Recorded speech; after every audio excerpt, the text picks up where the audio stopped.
Good afternoon and welcome to Jumpstart's monthly webinar series.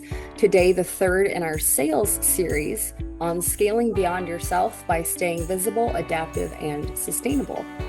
I'm Lauren Smith-Petta, and I serve as Jumpstart's Senior Director of Education, overseeing, to some degree or another, all of Jumpstart's educational programming.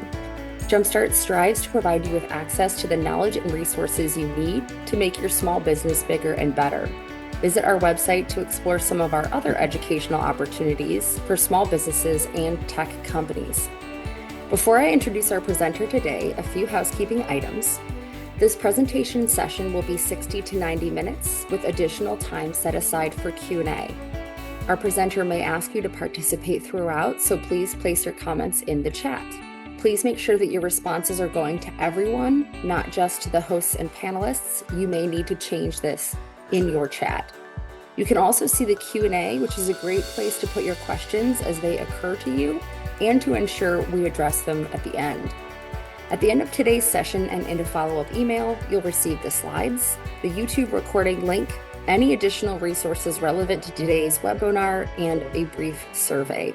We really appreciate your feedback. It allows us to continue to bring in high-quality experts and entrepreneurs to teach valuable lessons.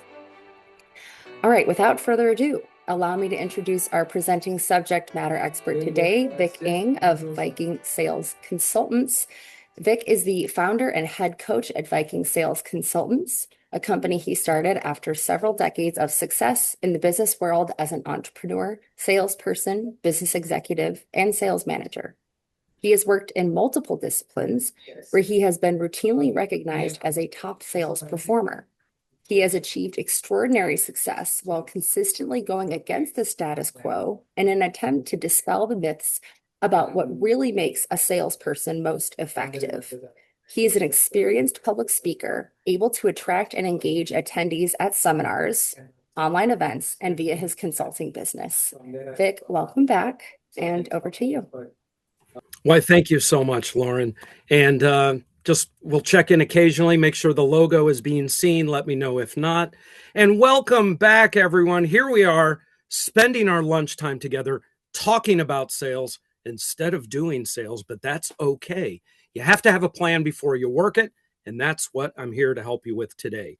So gather up your veggie wrap, your PB&J sandwich, your thermos full of soup, a favorite beverage. Let's talk sales. So you probably know what you signed up for, but to set the context, and by the way, behind me, yes, I'm a vinyl record junkie. I own and operate Viking Records, and feel free to check that out online as well. But that's what you're seeing behind me. Music, big part of my life. But let's get back to this. My last two webinars set the framework for a strong but simple sales system. Don't worry if you weren't here for either of the other ones. Today, we're going to focus on solid takeaways that you can implement immediately after this webinar. We'll review a little bit, but whether you were here or not, I promise you a solid standalone session with just enough repetition to drive home the important parts and plenty of new content. The core themes of this session: building something that not only is easy for you to do on your worst days, but when and if you want to scale it up, maybe you already are, you'll be armed with tools that you can utilize to be better at sales, tools you can arm others with, both salespeople you may hire or referral partners, and the clarity to understand how it all works so you can adapt when things don't go perfectly. So I truly believe that selling is easy. It just takes work to keep it that way. I often say you should be able to successfully do sales in just 15 minutes a day. I really believe that because most of us have to work in our business as well, and that's often the most time we can spare. But just to clarify, that 15 minutes is the strategy time as well as some of the activity time. It may not take much more time than that to do all the key activities you need that day to move the sales forward, but the idea behind making selling easy is that you can clock in and clock out of sales without it being a huge mental barrier or something that takes you an hour just to get into the groove, if you do it at all. So I know from talking to my clients, as well as over 30 years of managing salespeople and sales teams and myself, that sometimes it's just too overwhelming to even accomplish anything. So with the right sales focus and sales tools, I keep using that word, stay tuned, you should truly be able to do in very little time what would otherwise maybe never get done. The idea is it should be no different than any other part of your business. I'm sure you can check on the status of an invoice or send out an operations focused email to get something important done in your business in minutes without any mental block or lack of confidence. Sales should be no different. You should have the confidence to do it quickly and easily every single day, whether it's just a few minutes or, depending on where you're at in your business, more time as needed. The results come from having the right tools in place, from having clarity and understanding around what you do, who you do it for, and why they need it. With this also comes the confidence that you have to have to succeed. All right, got some visuals for you. From what I've observed, and this is working with lots of people, as I said, as well as from my own experience in growing businesses, including several startups. I think I'm on my fourth. It depends on how you count it. It all comes down to simple choices, and it's just that, keeping it simple. So given the choice, as you can see in the visual, always choose system over talent. You want both, ideally, but the example I use is seeing that hotshot driver in your rearview mirror in that high performance car, switching lanes, speeding, passing everyone, just for you to end up next to them at the stoplight off the exit ramp. They didn't get there any faster. It's more about the road conditions than it is the driver. Even an adequate driver will get somewhere faster and safer than the best driver if they choose the right roads. System is about building the road. So next, as they say, niches make riches. I don't know if that really rhymes, but choosing a narrow focus, your world gains clarity. Trying to be everything to everyone, it doesn't work as well. And if it does, it's not as quickly and it's not as profitable as it could be. So I'm moving through here still. Having a framework is better than running yourself ragged, doing nothing but aimless sales activities. This is the clarity that's required in any task. So what exactly are you doing, and is it working? Having that process always creates confidence and results in less panic. It's less reactive, more proactive.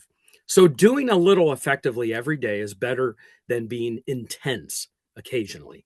Sales is a marathon, not a sprint. This goes back to my 15 minutes of sales a day concept. And lastly, as I always point out in the stories I tell, based on what I observe, the growth problems that salespeople and business owners usually encounter, they're not really what they seem. So the last visual, they aren't really the problems you think they are. They're caused by fundamental issues upstream. Fix those, and downstream, the problems often disappear. All right, stay tuned. So what's this framework that I've talked about before? Again, even if you missed it, and if you were here, I'm not going to belabor it, but it's 4 simple F words, because who doesn't like a good F word? Focus, knowing what you do, who you do it for, the pains you solve, the benefit you bring. Knowing this always, always, always brings the clarity and simplicity that avoids so many growth obstacles that people encounter otherwise. Next F word, funnel. This is the process. This is knowing the key steps to engage a prospect and converting them into a client gives you a clear path to follow. And for the customer, it doesn't feel like sales. It makes it easy. And even if you're not the best driver, the road is easy to follow. You avoid traffic jams. Foundation. These are the tools. That's where we're going to get today, that guide the funnel and keep the focus. Examples include a funnel management tool. I'm going to show you one today. Yes, it's your CRM, but more importantly, it's the messaging as well that you use, which align with the client pains and your differentiators. It's making sure every sales appointment that you have follows a model that works and leaves nothing out that is crucial to closing the business. I'm going to show you that later. It's also knowing and practicing all the ways you can reach a potential prospect. There's 7, by the way, and I'm going to share that with you again. And knowing succinctly and clearly who at an organization you are selling to so you're not ghosted. You ever been ghosted before? I'm going to show you why. Or worse, the sale stalls all because you're talking to someone who cannot make decisions. Lastly, flexibility. It's having the confidence in knowing that what you're building won't crumble and fall due to external forces beyond your control. So this is the framework every successful sales process that I've seen made and done fits into. It's a pattern that also falls into place when business owners just follow their instincts and when salespeople figure it out. However, that's a long, lonely journey. My mission and what I do for my clients and what I'm going to do for you a little bit here is to shorten that curve so that you can do it without all that trial and error. It doesn't have to be something that happens organically over years and years. You can create a scalable, easier, faster sales process by building it systematically instead. All right. My favorite beverage break now. Okay. To demonstrate a little further the upstream, downstream concept I often talk about, I want to demonstrate how important that first F word, focus, is. If that part isn't right, there isn't much that can be done with the rest of the framework. To put it simply, when your focus is clear and you know who your best accounts are, the ones you can help the most and who value you, they glow in the dark. You can see your next client from far away, but I'll tell you this, they're always closer than you thought once you know what to look for. For example, when you're tuned in right, you'll hear something from across a crowded room and you'll know that's a potential client for me. They'll post something on social media and you'll read it in a way you never would have before. But best of all, they'll see you in the same way. You won't be invisible anymore. They'll know you exist and what you say will resonate with them in turn. So speaking of social media, think about what you might be posting. Is it aligned with what you do? Is it targeting who you serve? It's fine to post in a way that gets people to know who you are personally, but sharing how you help people on their own journey might be doing even more to let people know who you are. I know I used to be lost. I thought everyone was a potential client. Even when I started to figure out, I still thought talking to more and more and more people would logically find me more and more clients. But as I said, they're usually not that far away when you know what to look for. It's like when you bought that car you thought was unique, but driving home from the dealership, what happened? You saw it suddenly everywhere you looked. You can get to this point easily with your prospective clients, and it's all about perspective. They glow. Instead of thinking of everyone as a potential client, limit yourself to those who need you and want you. And I'll say it again, they will see you too. Okay, so doing so makes your world smaller. And that's what this image shows. Most people think their job is to talk to as many people as possible. The more, the better. But the most successful people make their world smaller by building meaningful and lasting connections. It seems counterintuitive, but this is what I've seen play out. The salespeople who work the hardest but get the least results are trying to be in every room to talk to everyone in the hopes that somebody will notice them. But the most effective business owners and salespeople are making the world smaller by spending time with those who understand what they're doing. And their energy is spent then getting to know them and getting results. The lesson I learned the hard way was this: making the world smaller, not bigger. Okay, so let's move into a little new territory. I mentioned social media posts. Let's clarify where activities like that fit into sales. All sales and marketing activities ultimately are lead gathering mechanisms. Some people think marketing alone drives leads and then sales pick it up from there. That's certainly a true statement, but if you build your marketing engine right, it should do that. But it doesn't have to be the only way to get leads. You can get them actively as well. So to keep it simple, as I always try to do, think of sales as active, while marketing and branding awareness are passive. Passive means you put it out there, sometimes through a lot of work. So don't get me wrong. It feels active, but ultimately they need to respond to you for the process to start. Active means you're pursuing them, or at the very least, enabling others to connect you with them. And given the choice of those two, by the way, having others sell for you as a referral partner is always the more fruitful and easier path. I'll come back to this, but just to elaborate further on these three pathways, for our purposes here, think of marketing as your website, social media posts, a newsletter, content you might create or put into the world, or public speaking you might do, like this. Branding and awareness includes the story behind your logo.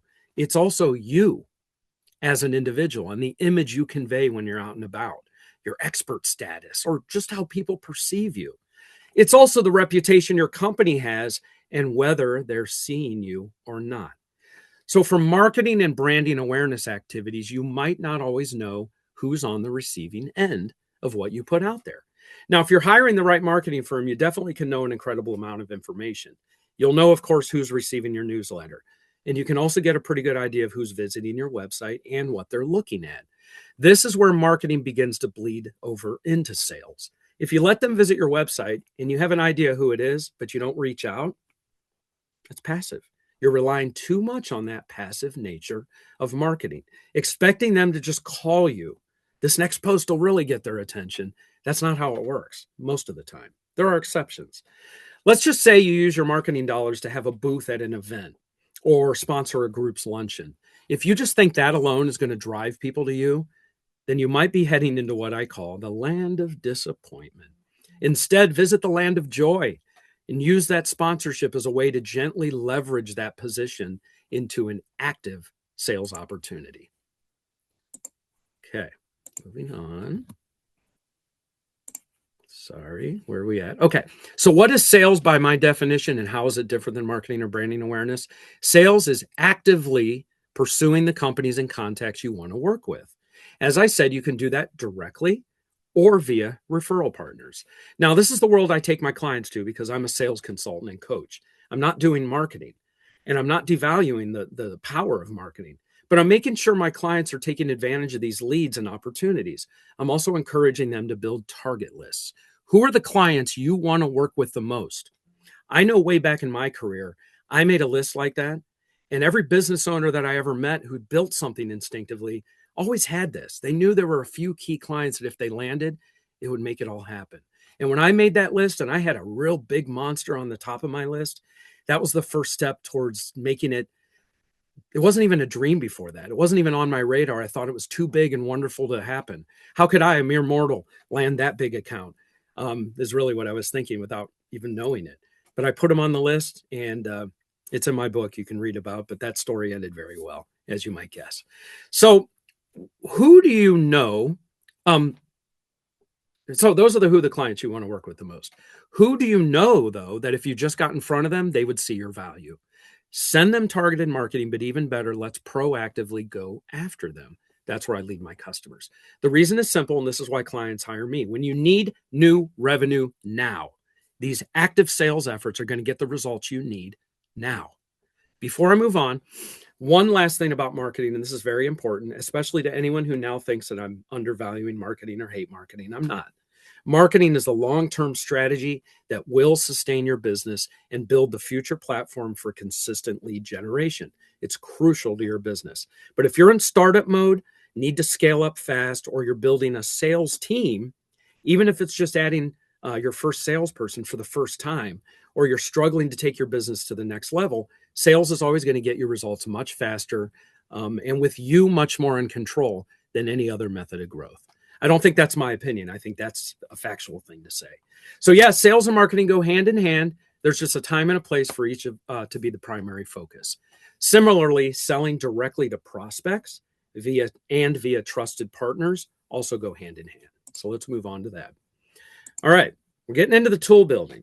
So most business owners and salespeople at one time or another, maybe every day, ask themselves, okay, self, what do I do right now?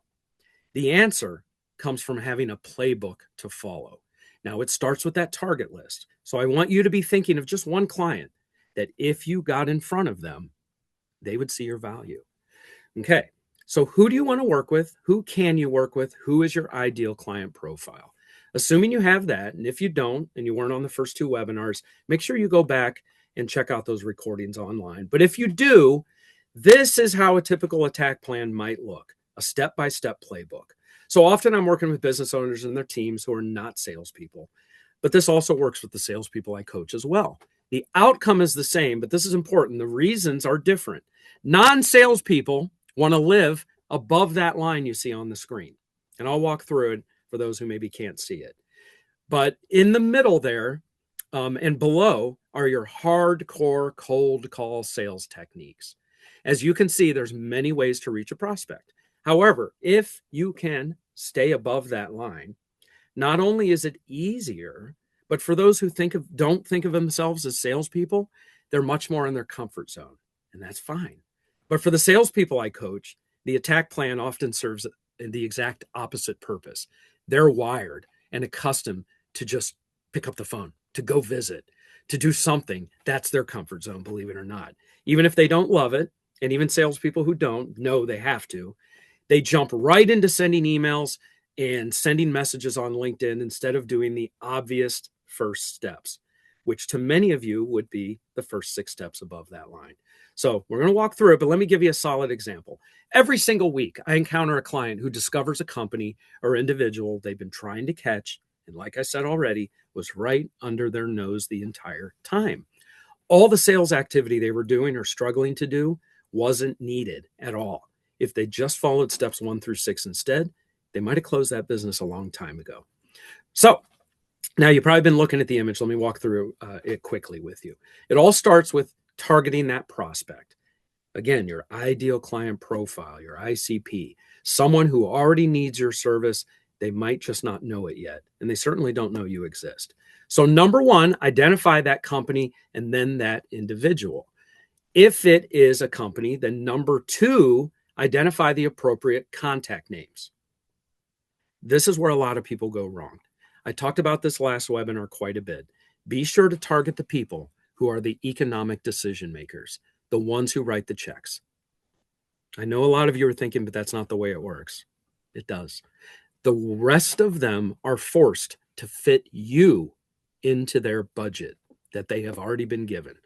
And that's why you hear, what's your price? That's why you hear, can you do this? And that's not the way you do things. They're trying to fit you into something. So climb a little higher on that ladder. You'll probably end up where you're at anyway, but now you have more buy-in. Okay, number 3, now you ask yourself, we're really starting the attack plan. Do I know that person already? You may be surprised. When you did step number 2, your mind might have been blown that the person you need to talk to is someone you worked with years ago, or a past customer, or maybe it's a customer you didn't even know left the company that you're working with, and now they're over there. It happens. Number 4, am I connected to them on LinkedIn, or are we in a group or an association of some kind together already? This is obviously different than knowing them. I know I'm connected to a lot of people on LinkedIn that I don't really know. It's a better starting point than not having a connection. And here's why. Just because you can't remember who they are, maybe they remember you very well. So if you normally reach out and send LinkedIn messages or emails that say something like, hello, we've been connected on LinkedIn for several years, blah, blah, blah, blah, blah. No, don't do that. Instead, just say, hey, how are you? It's been a while. None of that is untrue. Okay, on to step 5.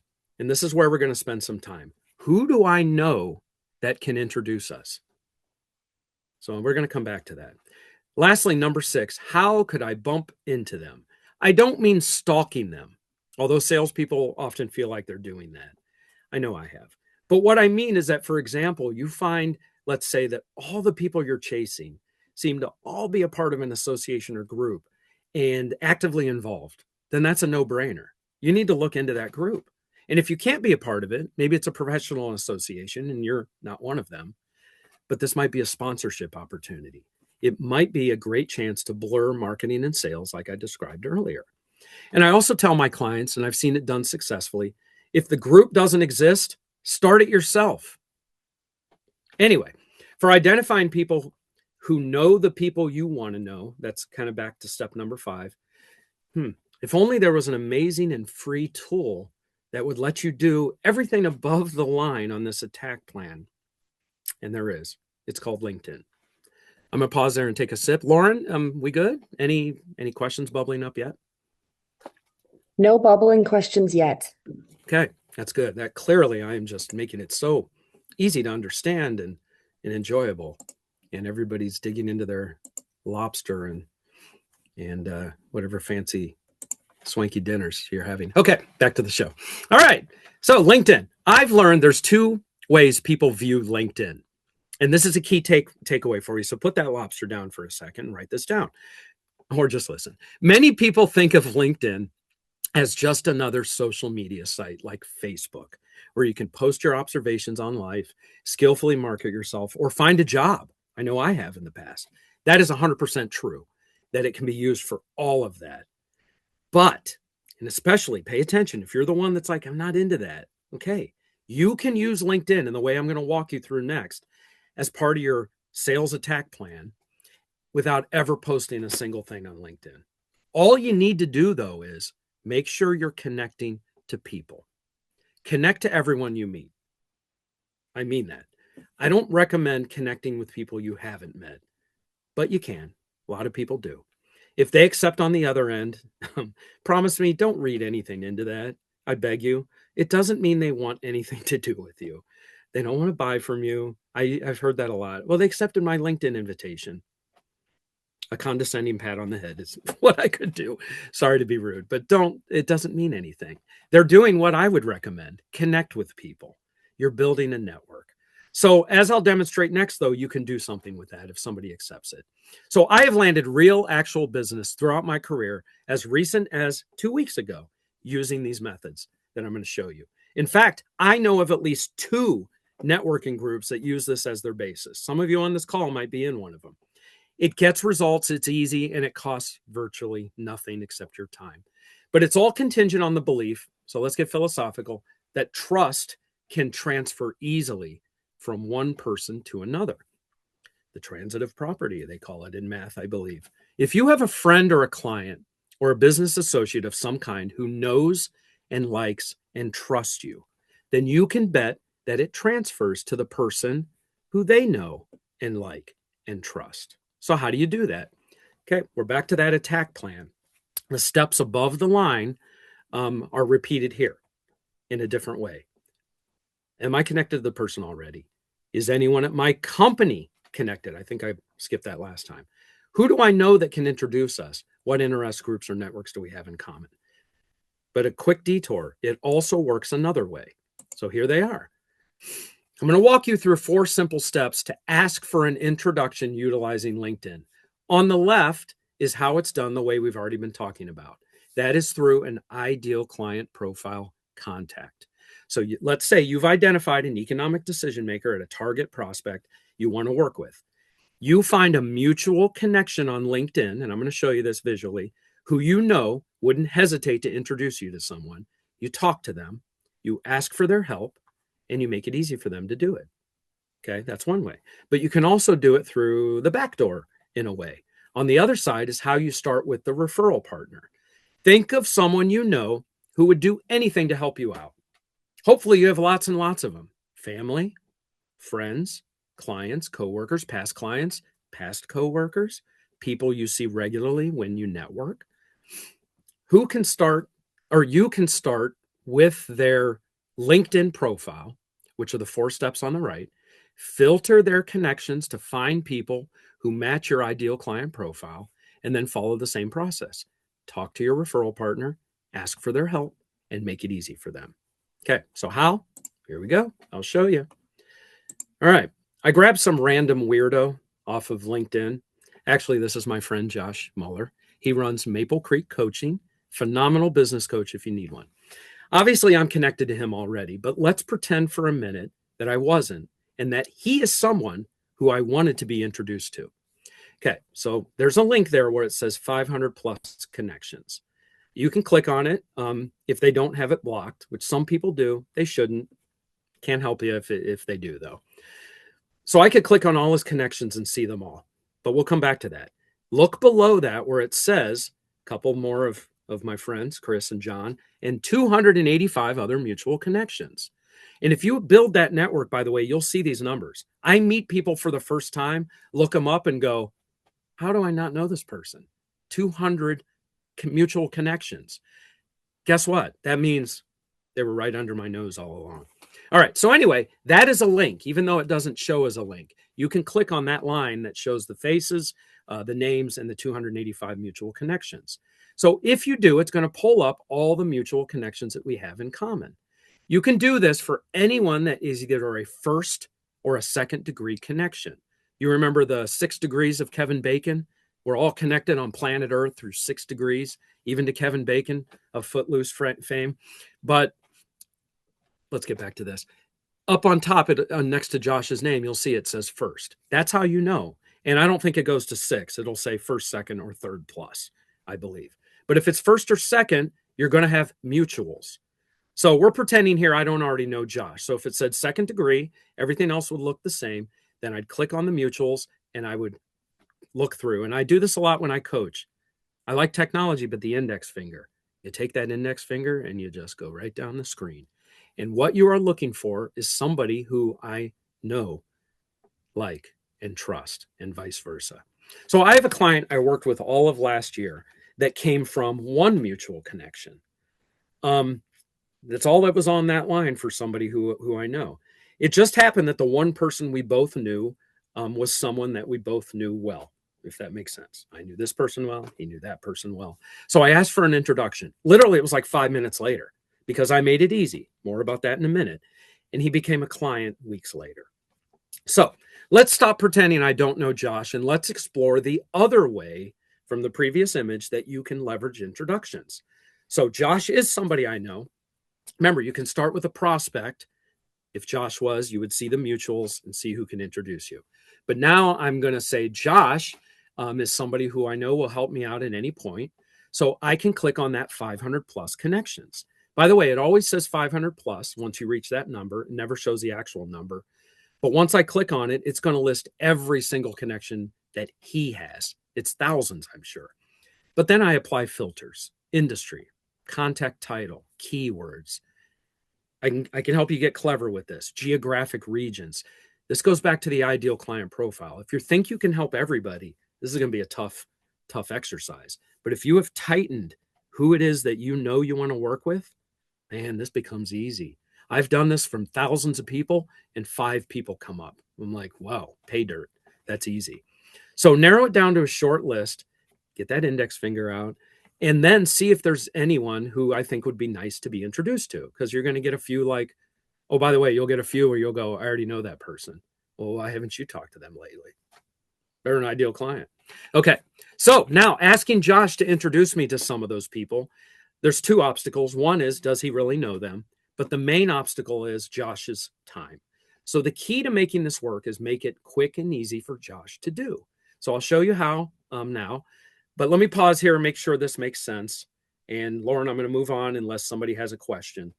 Otherwise, No, they're wrapped with attention, Vic. They really are, or really into that thermos full of soup, whatever's going on. The lobster. Lobster, my favorite. Okay. All right, next screen. Getting a little delay here. Hold on. There we go. Did I skip a screen? No. Okay. All right. Here's how you walk your referral partner through this, so it only takes a few minutes of their time.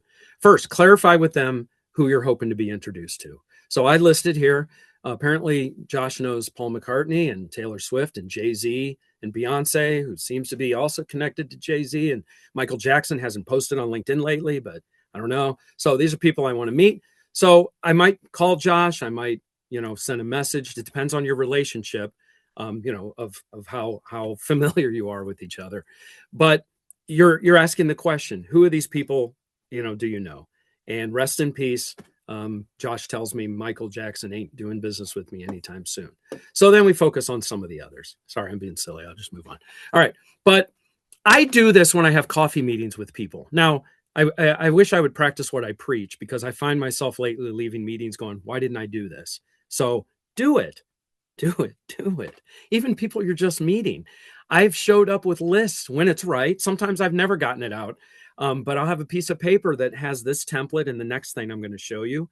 And I'll slide it across the table if the meeting goes well. And I'll go, hey, you had said, you'd be willing to help me out. Do you know any of these 5 people? Yeah, I know Taylor very well. Great. Would you introduce me? Yeah, yeah. When I get back to the office, hey, let me make it easy for you. And I'll get to that in a second. But or you can send a message, if it's somebody you're very familiar with. Hey, I noticed some people in your network I'd love to meet. Would you be willing to introduce me to some of them? I'll email you a list, see who you know. Sound good? Then I'll send you, this note. All right. I hope this is making sense. Again, let me know, Lauren, if people dive in.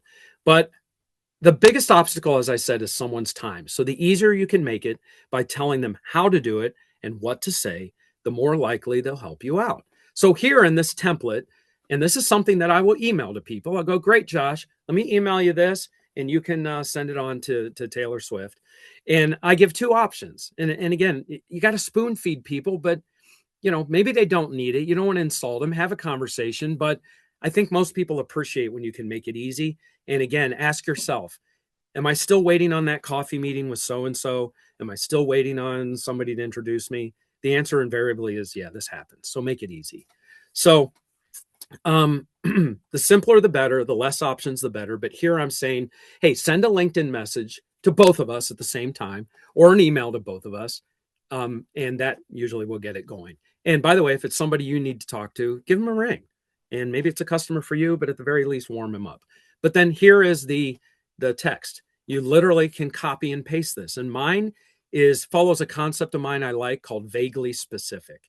It's specific enough to let them know why I'd like to meet them, but vague enough that it doesn't take much of their time and potentially scare them away. If you go too deep, have you ever heard this, salesperson or business owner? Oh, I didn't know you could do that. So I went with this option.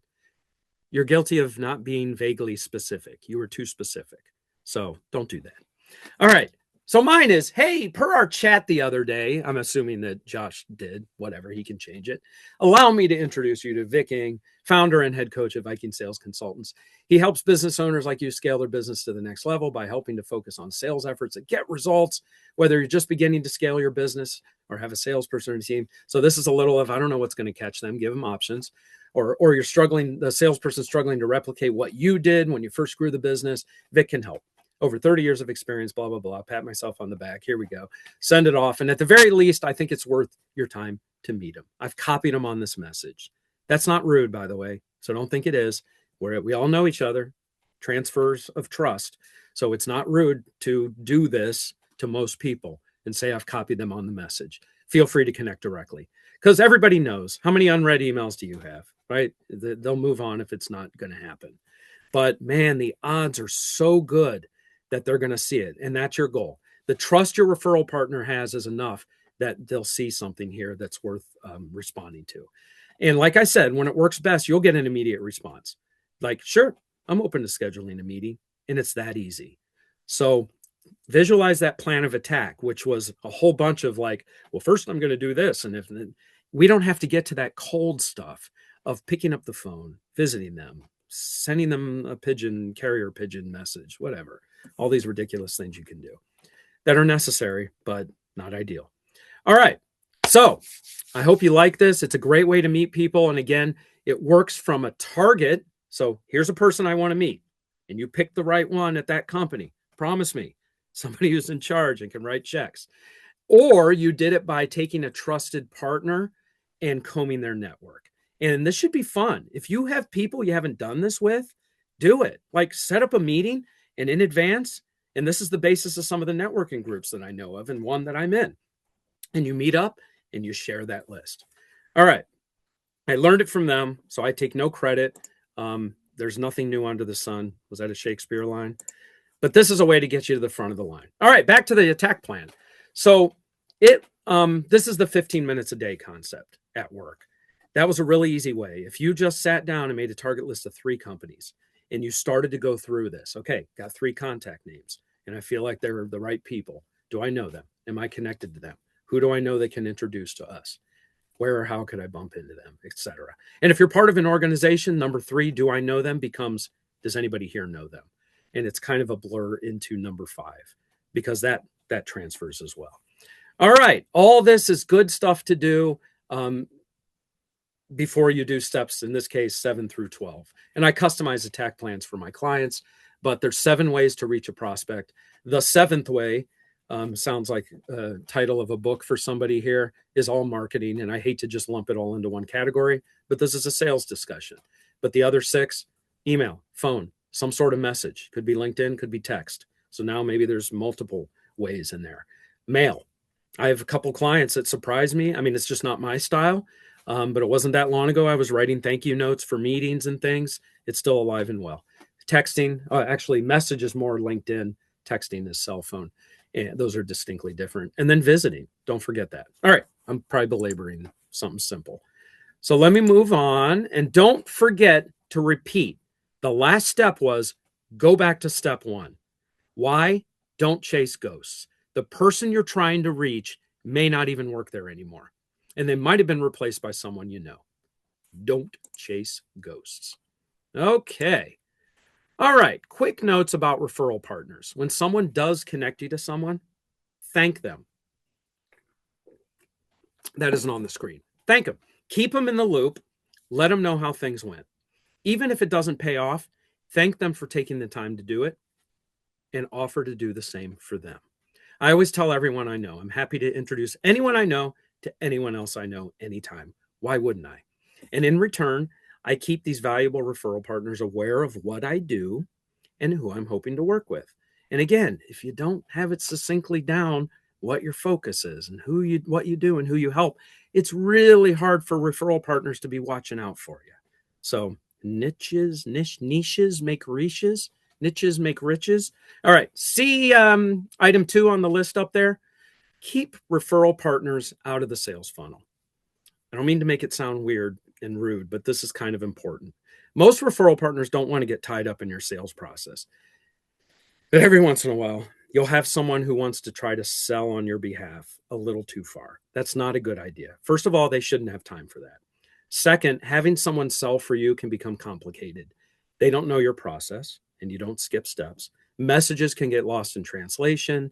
Promises might be made that you can't keep. It just gets messy. This happens a lot when you create maybe even a formalized affiliate program is probably a better word for it, where you're part of an offering for another company. Be really careful of that. You want it to be a referral partnership. And there is a referral partner sales funnel. And the bottom is to get that lead that goes into your sales funnel. And then you qualify it and it moves right down. So, by the way, note that nowhere in here as well did I say anything about offering a commission or profit sharing. If you're working with the right referral partners, it's not just something they want or need. It goes back to knowing what you do. I don't know if that made sense, but if your referral partner knows you can bring value to their contact, you are doing them a favor already by helping their person out, especially if it's a customer of theirs. It's win, win, win. And that third win is always the best route to go. Okay. I speak a lot about prospects glowing in the dark and you doing the same to your ideal client prospect, but it's worth a reminder that you have to earn the ability to not be invisible. The idea with the image on the screen, if you can't see it, it's a peeping Tom who's looking in someone's window.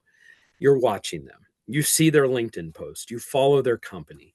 You may stop by, drop things off, get to know people, but until you've done things right, or, and this is probably the most important thing, when the timing is right, which you don't control, you will often remain invisible, even if you've had conversations. Almost every salesperson has had that moment when a prospective client reaches out, not to you, but directly to your company via website, or worse, calls your boss, the owner, sales manager. Here you are chasing them for months or years, and suddenly when the timing is right, they reach out to someone other than you. Why do they do that? That really sucks. Well, if you're a business owner or a sales manager, I want to tell you, if your salesperson has been doing all this activity, don't take that account away from them. They are the reason your company now is not invisible. Just because the salesperson himself or herself is still invisible, that's just the way it works. But salesperson out there, you did good. You did good. It's just not easy to get noticed when the timing is not right. That's why you have to be persistent. Keep doing what you do. Deliver the right message to the right person. And when the timing is right, often that will be when they notice you. But again, if there's ways to build trust and relationship and bring value through groups, not necessarily sponsorships, not everything's about throwing money, but just embedding yourself into a world where you know you can bring value. Don't go there just meaning to sell. And I trust that you're not. Maybe that's a lot of your problems is you're not selling enough. And that's a good starting point. It's better than the obnoxious side of it. But you've got to be there in front of the right people because you can't control that timing. And until then, you're invisible. Okay. All right. Quick detour back to the framework, guides it all along. We're going to look now at foundation. I've talked enough about the focus. That's what makes them glow and you glow. The funnel is that process, but foundational tools, let's look at one that guides the funnel directly. So the funnel, again, is the way you consistently engage a prospect, guide them along the sales process. It makes it a pleasant experience for them and for you. And most importantly, it's a repeatable, scalable process that makes selling easy. There are rules. It's on the screen. You don't skip steps. I don't care what your prospect says or how much they tell you that they're ready to go. If you have a process that brings a client in, do it consistently every time. Don't skip steps. You'll have problems downstream. And remember, it makes it easy psychologically because the goal of each step is really only the next step. Move them along the funnel. That's it. Don't go for the close until it's time. And this is what we're going to elaborate on as our next exercise for takeaways for you. So this might be a game changer for you, this thing. I'm going to share with you a way to track your funnel that almost no one does from my experience. And I didn't till few years back, 10 years, I don't know. Almost no CRMs are built to do this, which is weird. This is the huge problem that frustrates salespeople and makes it so business owners spend more time on sales than they have to. And companies get frustrated because salespeople are going outside of the CRM, but there's a very good reason. And salespeople don't go outside the CRM, but it's okay to have a funnel management tool so that you don't leave money on the table. So, all right, I'm going to set it up. This is generic, but let's say this is your sales process. It's pretty basic, and this might actually mirror a lot of what you do. So first of all, distinction between lead and prospect. And remember, the lead stage in your funnel is kind of like a holding place. Someone says, hey, you should reach out to so-and-so. Maybe it's your boss. Maybe it's an investor who says this to you. It might be someone you completely trust. But I'm here to tell you, story time. This is equivalent to the insurance industry concept of the wave of death. I don't know if you've ever heard of the wave of death, but this was a pedestrian or a driver is at an intersection or somewhere, crossroads, and someone who has no authority or even common sense to do so will tell you, go ahead and go. It's the wave of death because if you just listen to that person who thinks they're being nice, they mean well, but they have no idea what's going on in the other lane or behind them. Well, this happens all the time. Someone gets hit, and later the only explanation they give, this is what insurance people hear, is that someone told them to go. Don't do that in your life. Don't do that in your sales funnel. So remember the rule. You do not skip steps in your funnel. So you would never set third step, an appointment, let's say, with a lead. That's the first step because you've skipped the second. So qualify them as a prospect. Then your goal is to get an appointment. So let's say after the good meeting, your process is you have to have a tour or replace it with some kind of fact-finding follow-up of some kind. And maybe you have a 2-year sales cycle, and there's a lot of that. That's going to be even more meaningful when I get to what I'm about to show you. But it all is going to lead to some kind of step where there's a proposal or a presentation. Then they sign a contract, and then it goes into implementation. Do the happy dance celebration, but they're not a client yet until the revenue starts. So things could still go astray. And salespeople, get out of your ops team's funnel. And if it's you, separate business owner when you're in ops and when you're in sales. But we'll get back to sales because the next step is once they're an active client, then you have opportunities to expand the business, upsell the business, or just get referrals to and fro and build that lasting partnership. Okay. This is simplified, but I think it's good enough for our purposes. So how do you manage this? It's important to know at any given time exactly where you are with every prospect, every client, and what you're trying to do next. You have to. Otherwise, you don't know what's going on. And if you don't know, the prospect doesn't know. And eventually, you're probably going to miss out on the sale. You'll know you're not managing your funnel when you hear yourself saying things like, whatever happened to that meeting that I had? Or you drive by a building and go, oh, crap, I never followed up with them. Don't think it can't ever happen to you, because it does, and it will, especially the more you have going on. So if you don't have a funnel management tool, this is what's going to happen. So what does it look like? I'm going to show you a free tool, and I'm going to try to do this. So I'm going to share something else. And this is a good pause if there are any questions. I know I'm just doing a brilliant bang up job and answering all your questions in advance. Okay, managing, let me make sure. You should be able to see a board that says demo board. Lauren, let me know if that's not what we see. It's blue and white with lots of boxes. We're good. Okay. All right. So managing a client, managing a prospect is project management. This is a project management tool that you may know, and it is called Trello. Asana is similar, and there are CRMs that have this built in, like Pipedrive, and Go High Level is a great one. And the idea here is now you take your sales funnel, and you're allowed to skip things here. You never skip steps in the funnel, but here you are going to put micro steps because you are managing. And let me walk you through. So you will have a lead column. And let's say, hey, the ABC company, like I described, somebody mentions or you think about it, you pop it in there. And you're going to work your funnel. Remember the 15 minutes of sales a day? This is how that tool works. I'm going to go from top of the funnel to bottom, but when it's time to sell, you start at the bottom of your funnel. And why do you do that? That's where the money is. Okay. If you never get to these leads, I mean, you could have, but I'm okay with that if you had plenty to do elsewhere. All right. So a logical next step per our attack plan, if you will, let me make sure. Yeah. Would be to, and the idea, watch in Trello, you can slide these tiles. So, okay. Now I've qualified ABC company. Now it's in the column of identify contacts. And the goal then is to get it to the next step. And let's say that it is ask for an introduction. I've identified by looking that person up on LinkedIn that we have mutual people. Now, I don't have time to do it today. See how this starts to help? Because later you're going to go, now, where was I at with that client? And I'm telling you, you're leaving money on the table because you don't know what you were doing. And if you do figure it out, you're combing emails or your CRM. CRM is important. Put the basics in there. Tie it into your email. Do all that. But this is your 30,000 foot view of it all. So let's say that their State Farm is one where I'm like, yep, it's going to sit there until I get around to do it today or tomorrow to ask Josh to introduce me to that person. But maybe I don't have the mutuals, so I will skip that. And I'll just put it into this column, stage, list, whatever you want to call it, that is trying to schedule appointment. Now I pull up my attack plan. And by the way, I have some clients who put their entire attack plan on here.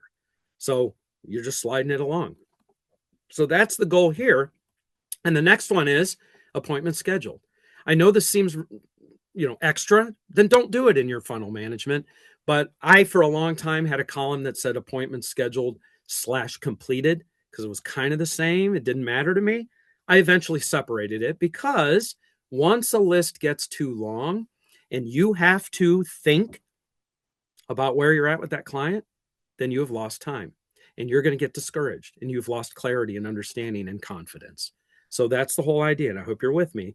And it's getting you thinking about how easy. Did I say this is free? Trello's free. You can have 10 boards. You just don't get to color code them. You don't get to do fancy stuff, share with your team. And you can pay a little bit and be able to do other things with it. So, all right, appointment scheduled. And then guess what? Appointment completed.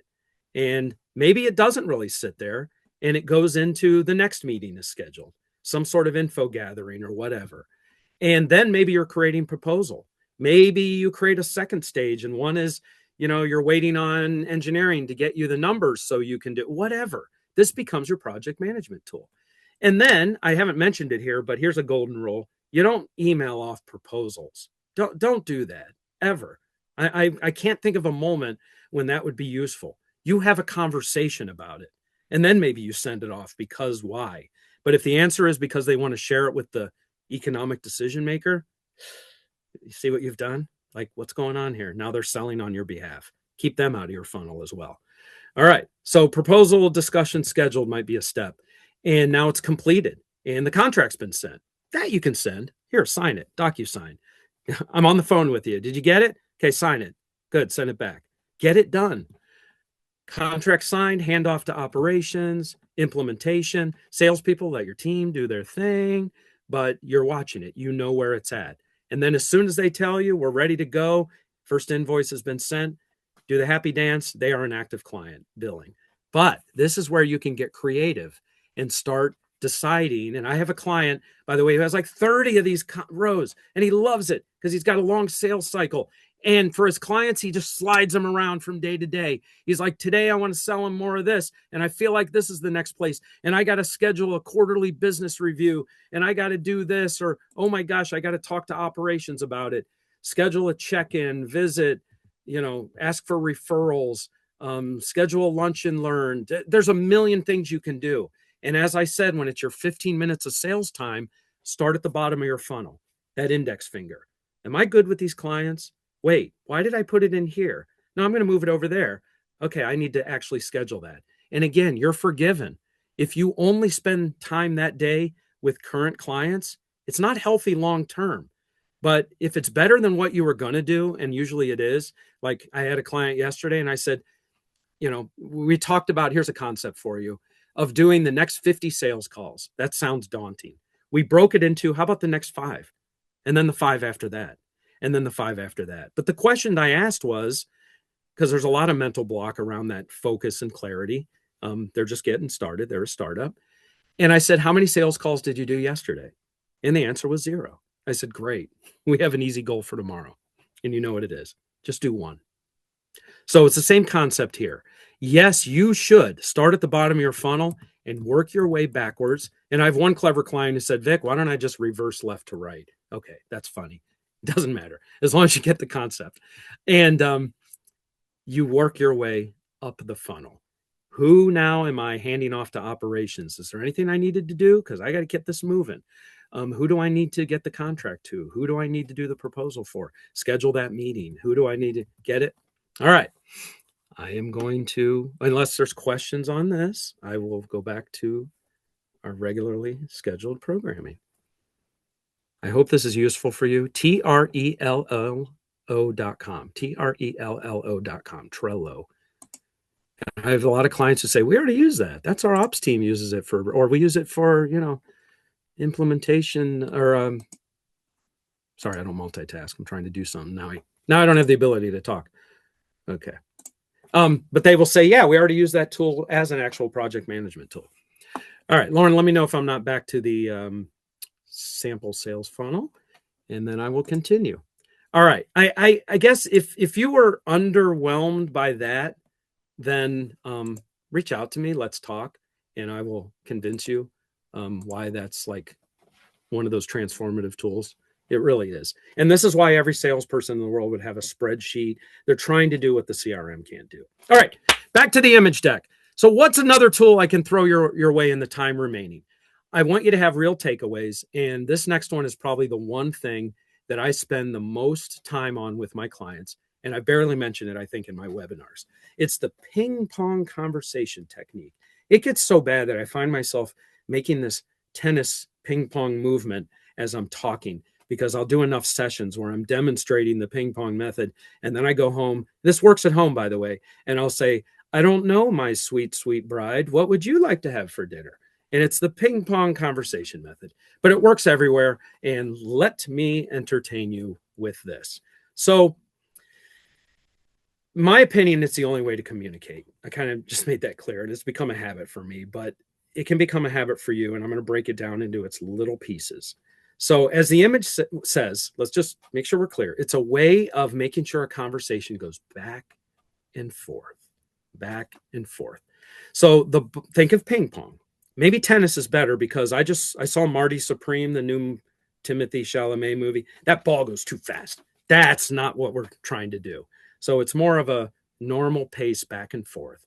But most of us don't play that well anyway, but it works for my analogy. So if I'm playing, it's a slow game, and you get the idea. What so many salespeople and even your prospective clients will want to do is talk. If it's the salesperson talking, it's most likely an attempt to convince someone to do something, or it's to tell them what they need, because you can't help but see the need. You're good at what you do, but that's not your job yet. It's to get them to see the need. And you can't tell them what they need. You can only show them what they need. So you need this, you need that, you need our services. That's not a conversation. That's not what consultation is, which is what sales should be. No, ping pong back and forth without anyone holding the ball for too long is the goal. So if it's the prospective client who's holding the ball, why would that be bad? Because who knows what they're going to talk about? That's not why you're there.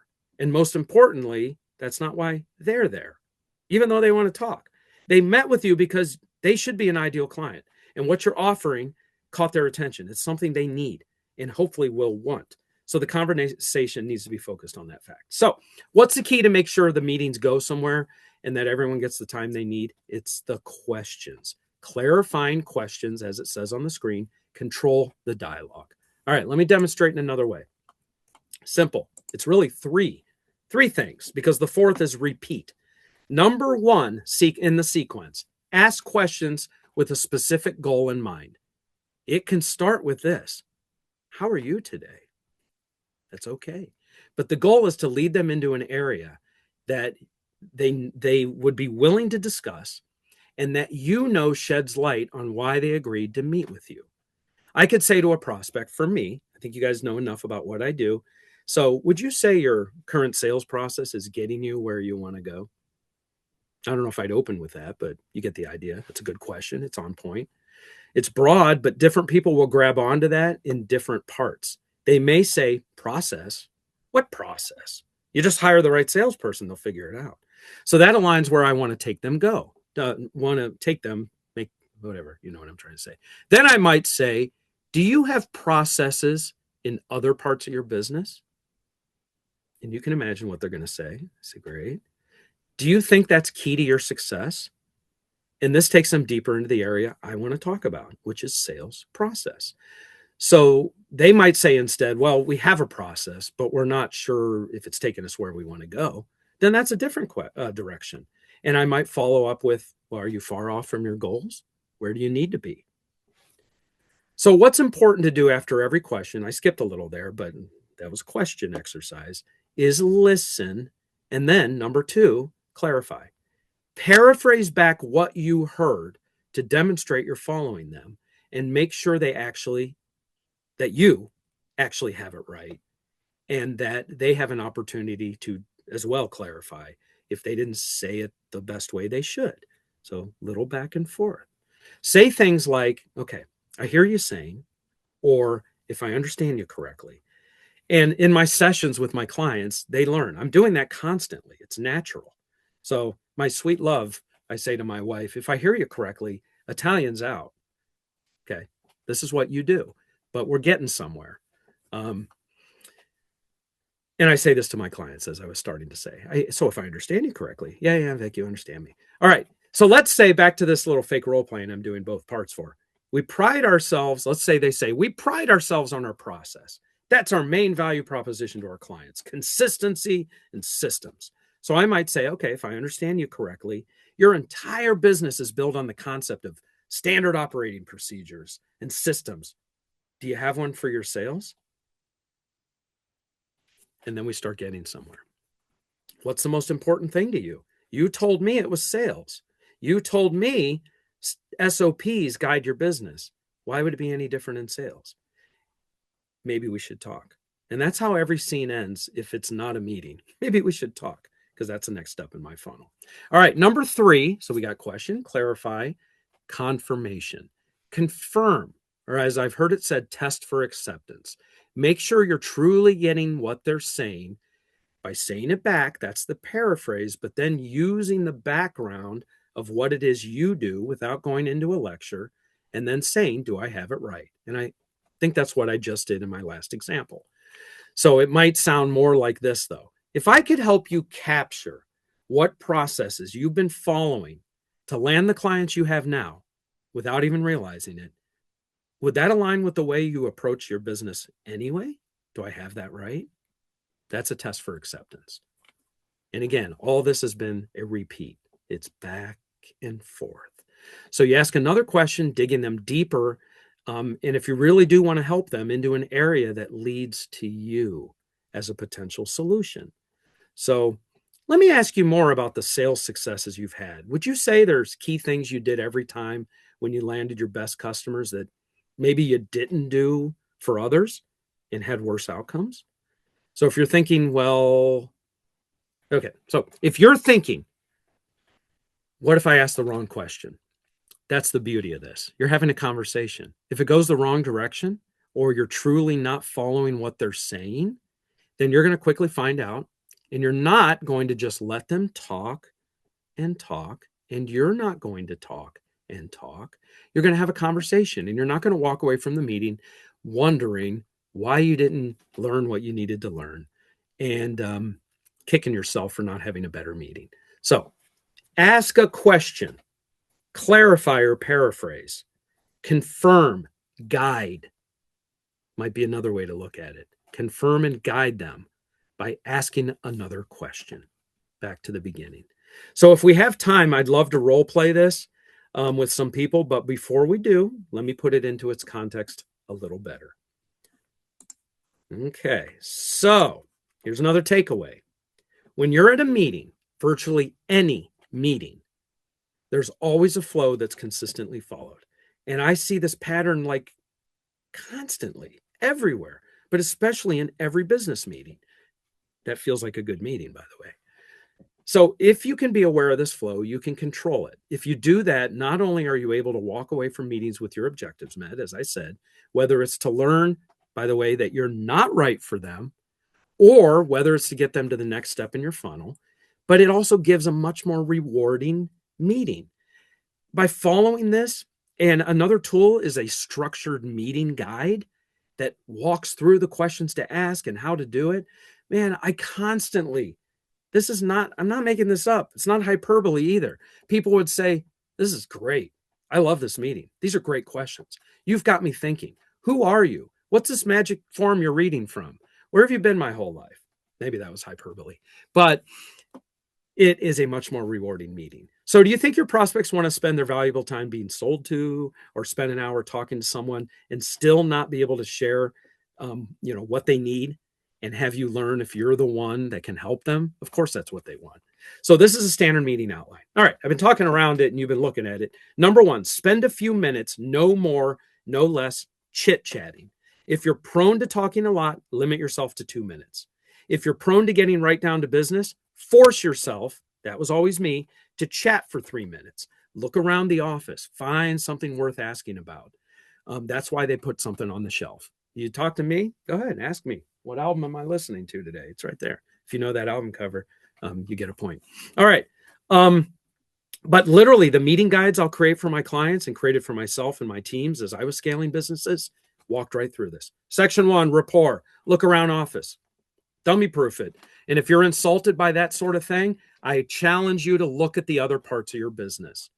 Is it systemized? Why would this be any different? Well, it's sales. I got this.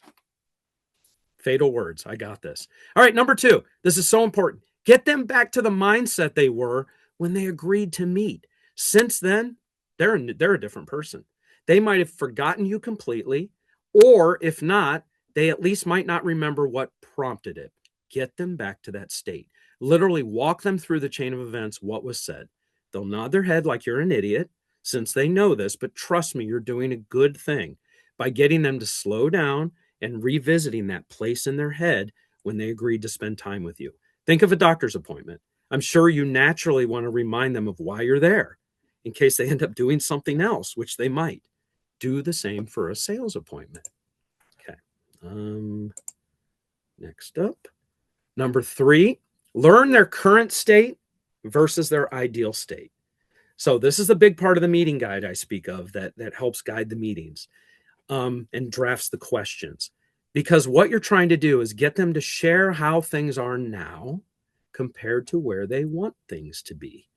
And often, in the spirit of transparency, the beauty of all this is you get this down, you can be transparent. I tell my clients all the time how they were in my sales funnel, and I use examples, and you can do that with your clients. You just might leave out the word sales and call it a process, but it's a process to success. But I will literally say, hey, I'm here to learn about your current state compared to your ideal state. And in between there, that's that gap.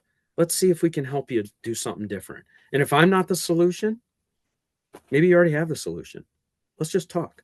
But then you're in control by asking questions. So you dig into details, maybe even metrics, numbers. It's a great exercise for them. Slow down. They're going to think about their business and that little slice of it that you are there to help them with. And that's why I think I always got praise and still do on what a good meeting. You gave me a lot to think about because we all know it. You don't slow down and work on the business. You're working in the business. That's your job as a consultant and a salesperson. You're going to do that for them. Promise them that when you're setting the meeting up. So they'll start then to see by the questions you ask that you know what you're talking about, that you have an idea how others have made that same journey they need to make. And yes, you can interject little statements in there like, I have a client who experienced the same thing. Or even better, I know a company that had the same issue. They were happy to discover that the problem was actually something else completely. But stick to the agenda. Go back to the next question, ping pong paddle.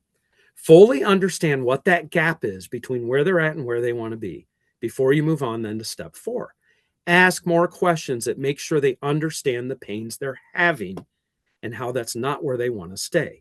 You're making sure they see that need that you already saw when you set the appointment, probably. Now they're starting to see it. But the next goal of yours should be to translate that need into a want. I call that the need, want conversion. You see it, get them to see it, convert it to a want. Section 5, Section 5. Get them to reinforce where they'd like to be and what that looks like. What would that do for their business? What does it do for them personally? How does it help their customers? It's that third win. It's a win for me. It's a win for them. But how does it help their employees? How does it help their community? And if you did this right at the beginning, you got to learn about them and their why. And they may say things like, I'm at this part of the journey and now I want to convert the company to an ESOP and it's all about the employees. You are then going to be able to share how getting into that world that you have guided other customers to can help them achieve that state as well for them. So number 6, present and share case studies, is when you transition to talking about everything they've shared with you. And for the first time in the entire meeting, you get even close to selling.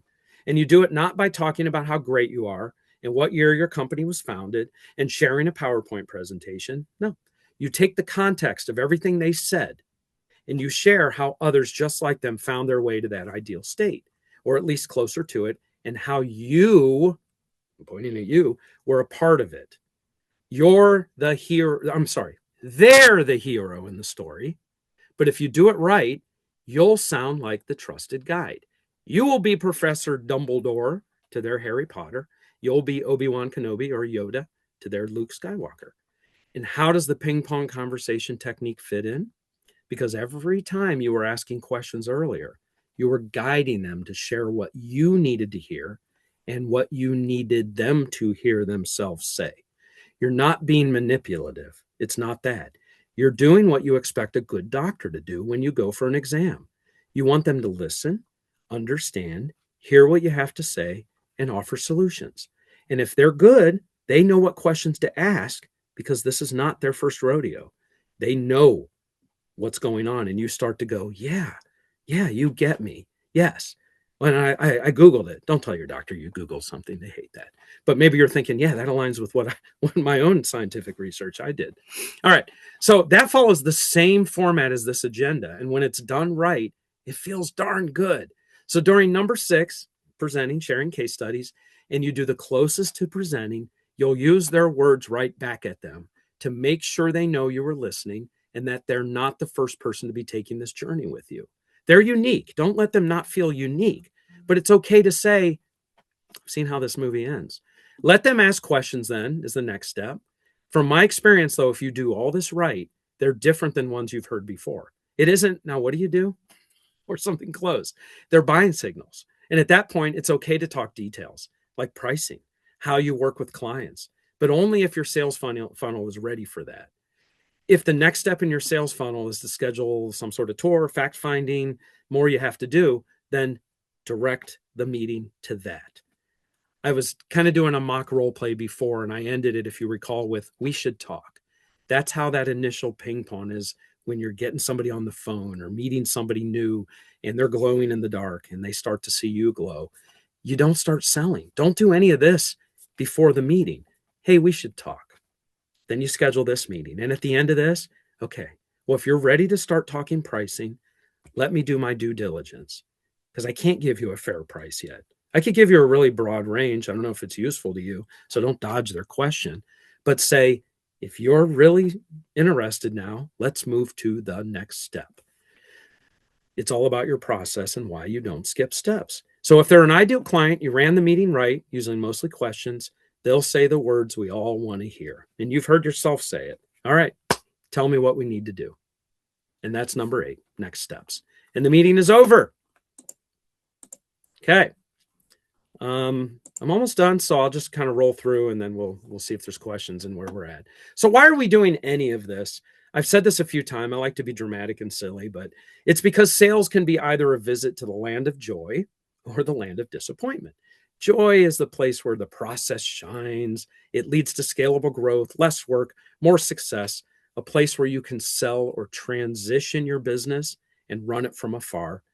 The land of disappointment is people winging it. It's chaos. It's money left on the table.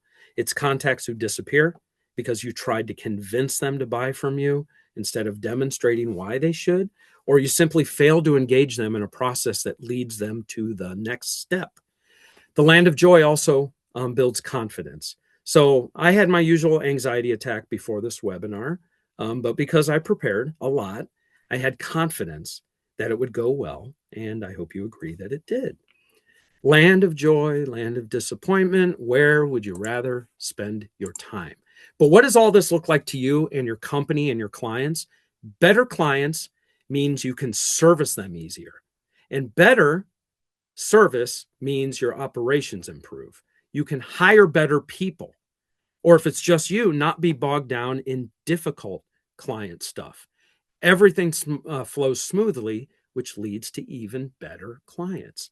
It's a wheel that if you can get turning, takes you to the land of joy. I have a client whose goal right now is to, I love this, who is to add enough revenue so he can afford to fire one of his biggest clients. So why would he do that? Because they're a drag on his business. He knows if they weren't there, he'd have a better company, which would allow him to take on better and probably bigger clients and provide better service to the others. It's a noble goal, and we should all look at our business the same way. I guarantee once he unleashes himself from them, his business will begin to scale in ways he never thought possible. So as we wind down, if you haven't seen this yet, these are the 3 most common reasons sales fail. I see this play out time and again. Number 1, they were never going to be a client. The salesperson didn't have a good idea of what they do, who they do it for, didn't spend time limiting their sales, or didn't follow their rules, and they met with somebody that's never going to be a client.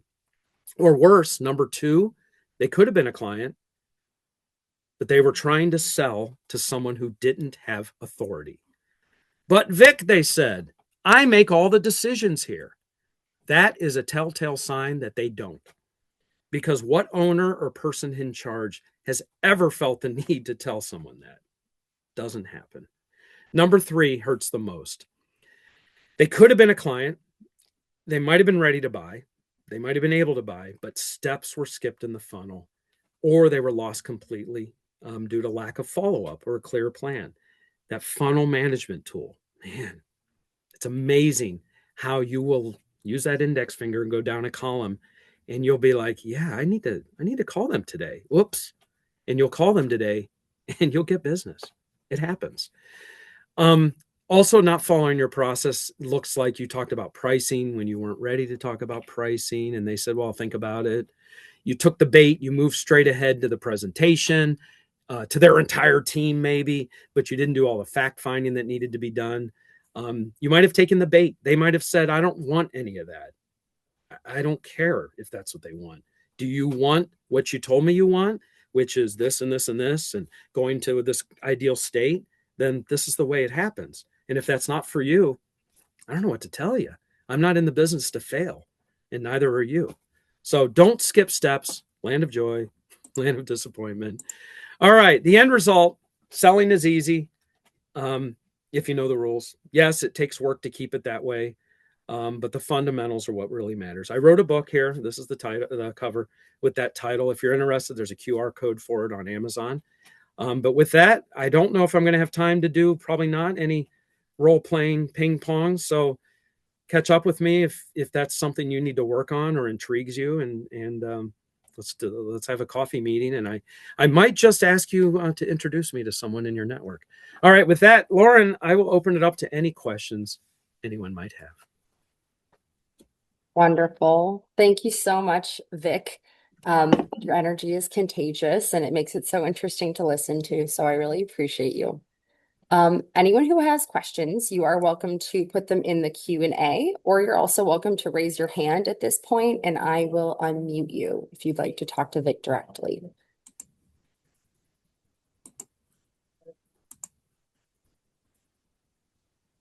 I am allowing you to talk. You just have to unmute yourself. Hi, Vic, this has been amazing, but I had a question about Trello, and you may or may not be able to answer it, but you put up a lot of examples, like samples of how you would go about managing your funnel. Are there ways to find other examples to get some ideas on how best to manage the funnel using Trello? So I'm not going to pretend I'm unique and the only person in the world using this Trello for this purpose. So I haven't really researched it, but I don't know if you're going to find, because I guess we're in a space where even the CRMs aren't like doing it this way, except for the few I mentioned. So I guess my long-winded answer, Belinda, is I don't know. First of all, but second of all, I have a feeling you're not going to find a whole lot of use cases that align with this exact application. So here's my suggestion, though. And again, this is a process, and I really want to make what I do as do it yourself as possible. So this isn't a pitch for my services, but like this is what I do, and it's that 4F. Like, make sure you have your focus. Make sure you really have limited yourself, even if it's phase one, to what you do and who you do it for. And then 2, that funnel. So that's what we're talking about here, is a funnel management tool. So make sure you know the steps and reverse engineer what has worked for you. When I skipped this step, land of disappointment. I love that phrase. And when I did it right and followed these steps, and again, they're simple. Have a consultation meeting, have a discussion on the proposal, and make sure you answer their questions. So now back to your Trello. All that is your funnel with micro steps in between. And you'll figure it out if you use it, Belinda. I promise you. Mine is getting reinvented all the time, even though I'm a pro, right? But every day my business is changing, I'm changing, and a client throws me a curveball. And I go, I'm going to need to put them in this stage, and I'm just going to stare at it for a day and figure out what to do. So I don't know if that helped you, but I have clients that have, I told you, 30, 35 stages wide, and I have some that are like 10. So yeah, thank you. Appreciate it. Their questions are coming up. I can't see anything. So you're my... Okay. I'm not seeing any questions. I have a question for you, Vic. Sure. If someone did want to take advantage of your services, how would they get in touch with you? Do you do a consultation? What does that sort of process look like? So I should have I'm not bashful. I could have just put my phone number and everything on there, but Viking Sales Consultants is my website. But I mean, you can invite people when you send out, or if this ends up, it'll be online. Feel free to attach my email address or phone number. So I'm not I hope I'm never at a point where I'm just such a bigwig that I'm hiding behind layers of bureaucracy. But so if you want to jot down the number, here goes: 330-459-9554. 330-459-9554. Or Vic at VikingSalesConsultants.com. And again, that's the website and all that's on there. So please reach out. This is my idea of fun. I'm a big old sales nerd, and I would love to talk sales. Thank you so much. I just put all of that into the chat for everybody, but we will also be sure to include all of that in the follow-up email along with a YouTube link and a quick survey. So with that being said, hopefully you folks will have found a lot of benefit from this. I know I have. It's always a wealth of knowledge. Unfortunately, this is the conclusion of Vic's sales series with us, but we always have more webinars coming up the third Wednesday of every month, including our next webinar, February 18th at noon on R&D tax credits for tech and small businesses. Register at jumpstartinc.org/events. At the end of today's session and in the follow-up email, you will receive a brief survey. We appreciate your feedback. It allows us to continue to bring in experts and entrepreneurs like Vic to teach valuable lessons. Vic, thank you so much for bringing your contagious, amazing energy and expertise to our session today. Thank you everybody for hanging out with us and eating your lobster together with us over lunch. And hopefully we will see you at the next webinar. Have a wonderful afternoon. Thanks for having me.